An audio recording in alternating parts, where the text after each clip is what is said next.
So Andrew, with a lot of opportunities to abuse that with like Icy Wind on the Flutter Mane, or maybe not even being forced to invest in those unless Shiliang shows the Tailwind mode because of how slow some of those Pokemon have been seen before. Other big thing to note here, you pointed it out right before we went live, the Scale Shot loaded Dice Koraidon, not the Flame Charge variant. This means that Koraidon is vulnerable to Intimidate, but there is no Intimidate left here in this Final Four. The other thing that's really interesting to me is the Umbreon. Not only is it equipped to take on a similar role to Dondozo than what we saw in the previous round with those Yawns, it also has Moonlight. And for those of you who are unfamiliar with how that move works, if the sun is active on the field, it restores, I believe, 75% of your health. It's absolutely ridiculous. It is way more than you would get from a Regenerator switch out if you are the Amoonguss, and Umbreon can stay on the field. And with no access to weather control on Shiliang's side of the field, the sunlight is going to be the weather of choice, and that's exactly why Andrew just put his shades on. Shades are off. It was a little bright for a moment. It was the 5 turns so finish. Perfect in that moment, and I just want to appreciate that moment. Well, appreciation should also go to Shiliang Tang and this incredible Calyrex Ice Rider team. Again, we've talked about this over and over again because we've seen this so many times with both Shiliang and Justin, the mixed speeds here, the Trick Room and the Tailwind. And again, those speed tiers on these Pokemon are not what you would expect. We saw Landorus underspeeding a Terapagos at one point during this tournament. These are slow Pokemon that can function in both Trick Room and Tailwind. The downside to that is if neither of those go up, you just have a bunch of Pokemon sitting in this mid-speed tier that can't do what they need to do. Like Landorus wants to knock things out like with one hit and not take damage in return. Now it's just kind of sitting there. I mean, the nice thing for Shiliang is that if you decide to go with Tailwind as opposed to Trick Room, nothing on Andrew's side of the field is going to be able to outspeed your Roaring Moon after the Photosynthesis speed boost. Tailwind would expire a little bit quicker than a Trick Room, but we've seen Shiliang take advantage of that 1 or 2 turns time and time again. And looking at this lead, though, oof, that Calyrex Ice Rider is in for a bit of a rough ride.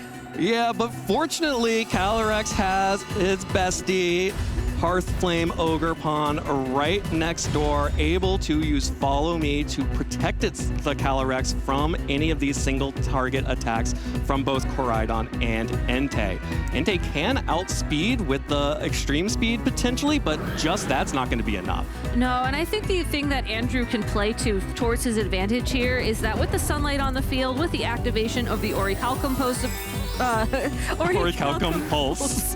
Not post. Ability that Pokemon has, it's going to have the enough attack power to take out the Ogerpon. So even though Calyrex Ice Rider may not be able to attack next turn, it's going to have one opportunity here at the cost of the Ogerpon. Well, there is a Terastallization for both players. Shiliang going for a pure fire typing on that Hearthflame Ogerpon to avoid exactly the situation you were referring to. Getting hit by a Terra Fire Flare Blitz from Koraidon in the sun would absolutely knock out that Hearthflame Ogerpon for free. Instead, just going for the Terastallization and protecting the Calyrex as Koraidon launches that Flare Blitz into the Hearthflame Ogerpon. You can see that only does 50% damage down from 200% damage had that not been or just 100% had that not been Terastallized. But Entei just went for an attack into Calyrex. It did, and it moved before the opposing Ogerpon Hearthflame, and that is great information for these trainers, able to hold on through the Ivy Couple as well. And if you were playing close attention, it was the Sacred Fire that Entei locked into. Ogerpon could use Follow Me to prevent that from connecting with the Calyrex, but you're going to get knocked out by the Koraidon at that point in time. If you you want to avoid that super effective fire damage and the chance of a burn, a very high chance of a burn, you have to make the switch. Oh, Landorus, buddy, you're in trouble here. Switching in for the Calyrex Ice Rider. Flare Blitz from Koraidon will connect with the spiky shield, will take some recoil damage because of that. Not as much as the Flare Blitz recoil, but Sacred Fire connects, hits the Landorus, Choice Band, Sacred Fire in the sun. Landorus, that's an easy one-hit KO. Entei is one of those Pokemon that has its moment every so often in the Video Game Championship Series, and more recently, it's always been Sacred Fire. It's been a lot of Choice Band, Sun Boosted. It is such a powerful Pokemon. I think some people have forgotten about it because Gouging Fire has a lot more supportive options, but if you can just connect your attacks and do the big damage, Entei, fantastic Pokemon. Yeah, it evolved from Gouging Fire for a reason. The evolution was always right here. Koraidon, though, will pick up the KO onto the Ogerpon, went for the Follow Me to protect Calyrex, and does protect Calyrex from the 100% accurate Flare Blitz, but will not be able to protect it from this Sacred Fire from Entei. The only hope would be a miss. There is no miss. One-hit KO onto the Calyrex Ice Rider. And what does Shiliang Tang do in Game 2 to avoid this onslaught of incredibly powerful Fire-type attacks from these two Pokemon? It's not Amoonguss. It's not Amoonguss, that's for sure. You know, we've seen Shiliang lead Amoonguss alongside of Calyrex Ice Rider to try and redirect attacks, take them, and then have Calyrex land a Glacial Lance or something similar into the opposing Pokemon. But Glacial Lance is not going to be doing a lot of damage to Fire-type Pokemon. And the nice thing about Koraidon is that you can comfortably go for that Fire-type Terastallization and not necessarily worry too much about how that's going to play out down the line. So you can't use Amoonguss Calyrex. You can't necessarily use the Ogerpon and the Calyrex as we just saw. I think your only hope is to try and use Roaring Moon, get the Tailwind boost onto the field, and then have an attacking Pokemon that isn't weak to fire next to that Pokemon. Calyrex is going to function a lot more comfortably in this matchup in the back when these Fire-type Pokemon have hopefully been knocked out. Yeah, the other potential option here is Shiliang did go for an attack with the Hearthflame Ogerpon and protected the Calyrex at the same time. There is potentially an option for going for the Follow Me with Terastallization to tank both of those attacks and set up Trick Room with the Calyrex Ice Rider. However, where do you go from there? You can bring in the Amoonguss and spore one of the two Pokemon, but regardless, either one can KO one hit KO every Pokemon that we saw brought in that game with one of Flare Blitz and the Terrafire Flare Blitz in the sun, or Sacred Fire with Choice Band in the sun. At that point in time, I think you're almost forced to go for this Spore onto the Koraidon, and you just hope that Sacred Fire misses. Yeah. It's not a consistent game plan. And for a trainer like Shiliang, who has found a consistent way to approach the metagame this weekend, I don't think that's your win condition that you aim for. Maybe you try and just leave that option open for yourself if you get into that corner, but you're still bringing Amoonguss against a Sun team. That's not a very comfortable choice to make. And it's Terra Fairy, not even the water type. Exactly. I mean, you could also, speaking of Terra Water Pokemon, there is that Urshifu that Shiliang has, and, you know, the critical hits will help off-put a little bit more damage from the sun, weakening those water-type attacks. But again, I think that Shiliang's best approach here would be the Tailwind and the Ogerpon, and let's just see what he locked into. All right, well, it's going to be the Ogerpon and Calyrex again. It looks like Shiliang thinks that there is another option here with this lead, but it's going to be the same two Pokemon from Andrew Figueras' side, the Koraidon and the Entei. And we didn't even see the other two Pokemon that Andrew brought in Game 1. We didn't, and I think that's going to be really crucial information as we approach this game number 2. If Shiliang can find the opportunity to get one knockout. Now, it does look like we're seeing a bit of an adaptation from both of these trainers with no Terastallization turn 1, which definitely changes the board state. All right, well, there is a scout out from Shiliang Tang.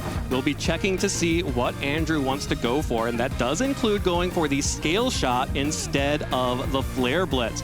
Also sees that Entei has locked into Sacred Fire and is again targeting down that Calyrex. So now at least has the information that there will be a Sacred Fire coming out from that Entei. But again, now what? Now what for Andrew, I think, is you just click the same move and you wait to see how Shiliang's going to respond. And I think the adaptation from going directly for the terrestrialization into just going for Scale Shot means that Andrew's pretty confident that Scale Shot, if it hits, will be enough to knock out that Ogerpon in one go. But we get the start of a adaptation here from Shiliang, opting to turn into a Fairy type, which can at least take Dragon type attacks and Fire type attacks a lot more comfortably. Yeah, definitely doesn't take super effective damage anymore, but there again is the follow me from the Ogerpon. There will be at least 4 hits on the Scale Shot, but even with 5, that won't be enough to pick up the KO onto Ogerpon. So Ogerpon will go down, assuming that this Sacred Fire lands on that Pokemon, giving the Calyrex, the Fairy-type Calyrex, an opportunity to make a move here. This could be Trick Room. This could just be offensive attacks like High Horsepower into this Entei or into the Koraidon, but there it is, the Trick Room. The side effect of Scale Shot is that if it hits, your defenses go down and your speed goes up. And we already knew that this Calyrex was naturally slower than the Entei and the Koraidon on the opposing side of the field. So now that Koraidon has that speed boost, it's going to be the fastest thing on the field, which means the Landorus and this Calyrex can land attacks into it a bit more comfortably. Critically, there is no terrestrialization yet from Andrew, and it looks like there won't be it this turn. So the big question is, did Shiliang pick the right target to attack into? Well, Glacial Lance won't connect onto Koraidon, but will deal a little bit of damage into the Entei. And this super slow Landorus was switched in to replace the Hearthflame Ogerpon. Goes for the Sandsear Storm, does not hit the Koraidon, and will actually connect onto the Entei. That stutter is just going to give me a heart attack. But here's the thing, though. If you're not sure, I mean, Entei cannot protect as it's holding the Choice Band, but if you're not sure if that Koraidon's going to try and attack or if it's going to protect, I think going for the spread move, assuming you have a decent Pokemon to maybe switch in or handle a miss scenario, is the best play. And this Calyrex Ice Rider really looked like it was that Pokemon. Had the Sandsear Storm missed, you still have High Horsepower the following turn to follow up and deal some damage. And had Koraidon not protected there, that Glacial Lance would have done a ton of damage. It's possible that the Sandsear Storm would have been enough to make the difference between that knockout. So it is a risk, but it's not necessarily as big of a risk as we've seen some of these Sandsear Storm plays in the previous parts of the tournament. Well, Raging Bolt is now out for Andrew as Koraidon retreats for the final Pokemon. That Umbreon is now out on the field. Will not be quite as powerful into this Calyrex Ice because it is a Fairy type now, but we are going to see the terrestrialization coming out from the Raging Bolt. This Fairy typing is going to be very important to avoiding the Ice type damage from the Calyrex as well as the Ground type damage from Landorus.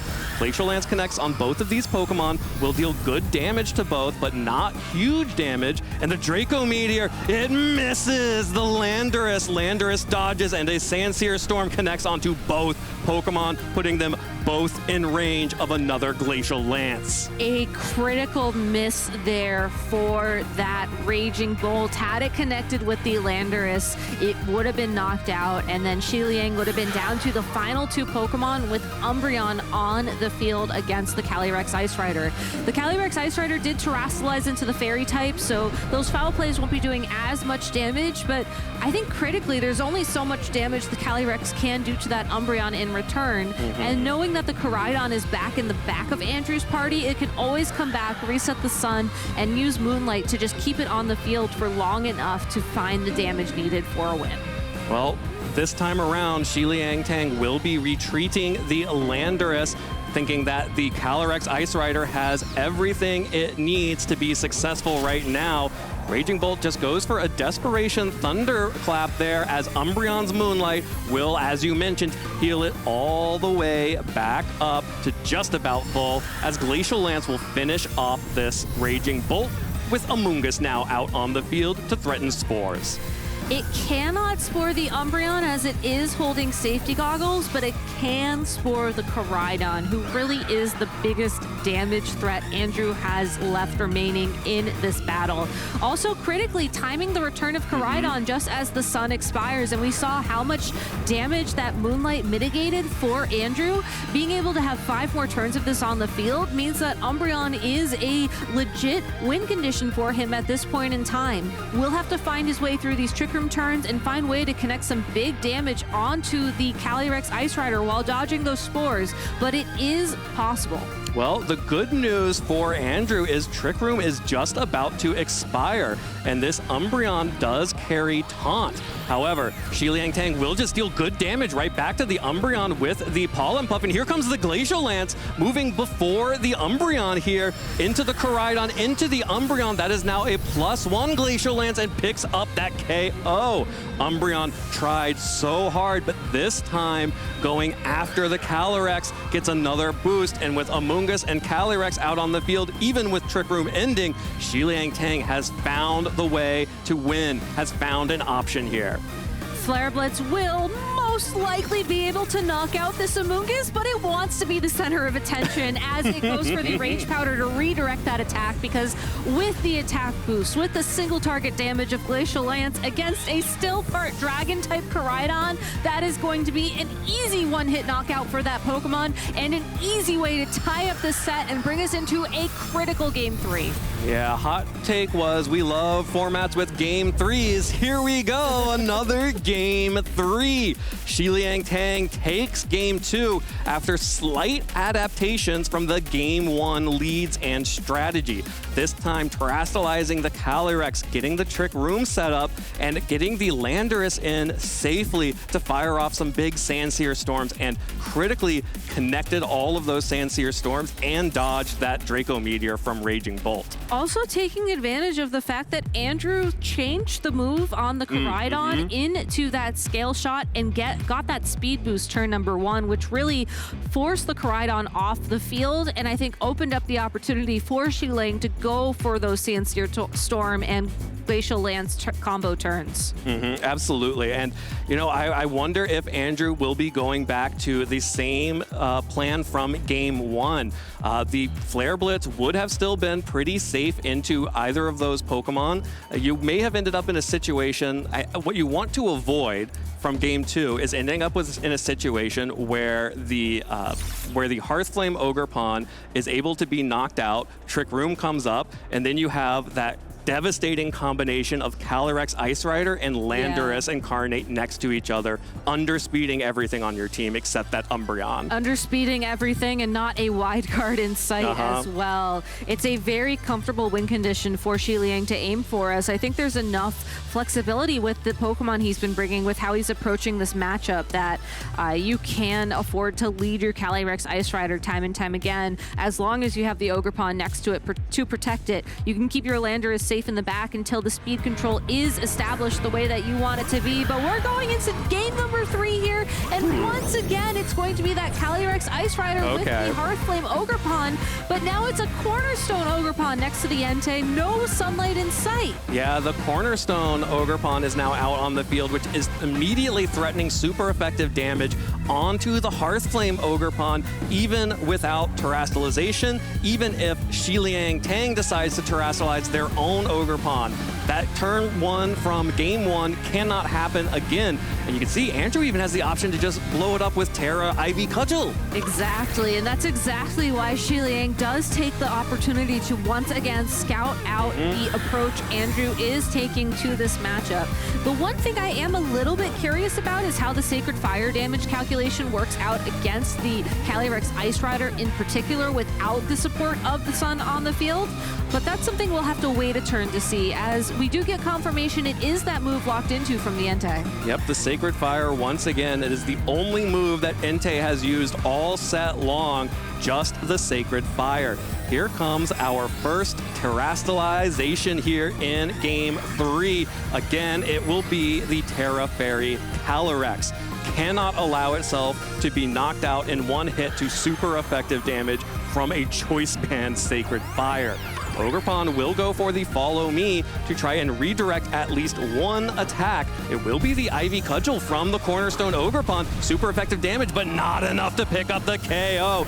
Every single Pokemon on Shiliang Tang's team is so tanky.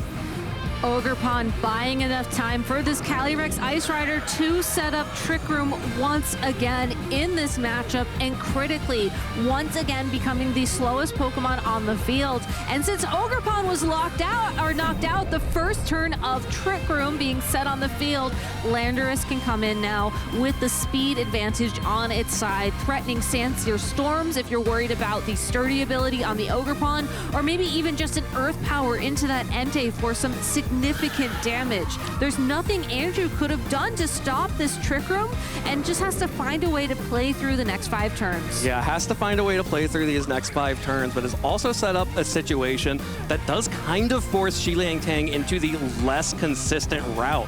With Ogerpon still on the field threatening Follow Me, Shiliang will need to go for Glacial Lance and Sandsear Storm to hope to hit the Entei, but Andrew's actually just not trying to protect this Pokemon just yet. Will be willing to sacrifice the Entei as Glacial Lance deals a little bit of damage into Entei, and it's just the Earth Power coming out from Landorus. Shiliang Tang goes for the consistent play there, gets the consistent damage, and is saved from having to tank any kind of attacks from that Entei. It's a very, very strong prediction, though, because you are absolutely right. If you are worried about the Follow Me that turn, you have to click Sandsear Storm to at least threaten any damage on that Entei before it has the opportunity to land a Sacred Fire against your Calyrex, potentially burning it.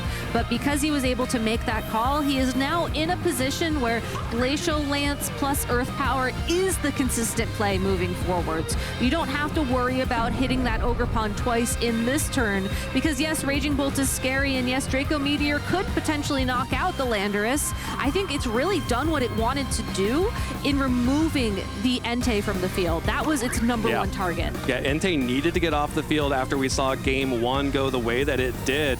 But this means that Raging Bolt is now out on the field. It is slower than the Landorus that we saw in Game 2, but it does not have the Photosynthesis boost this time. There is not an additional damage boost for this Pokemon, and it is the Assault Vest variant of Raging Bolt.